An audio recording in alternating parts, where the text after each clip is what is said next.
ایک عجیب لطیفہ جناب مولانا جمیل حسین رنگا بالوی مدذلہ نے اس طور پر بیان فرمایا ہے کہ جب امام اعظم رحمہ اللہ تعالیٰ کی خداداد غایت،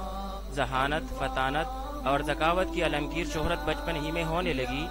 تو اس سلسلے میں عرب ملکوں سے علماء و عظام کی ایک بڑی جماعت آپ کی آزمائش و دیدار کی عرض سے کوفہ تشریف لائے۔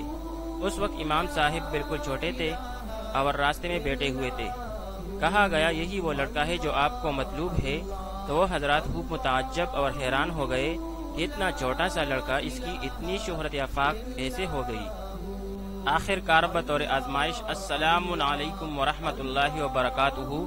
یعنی میم میں تنوین دے کر سلام کیا، جو نحوی قاعدہ کے سراسر خلاف ہے، تاکہ جواب سے آپ کی علمی استعداد و مہارت کا اندازہ کیا جا سکے۔ آپ رحمۃ اللہ علیہ نے اس طرح سلام سنتے ہی خداداد ذہانت کی بدولت برجستہ یعنی پوری طور پر جواب دیا،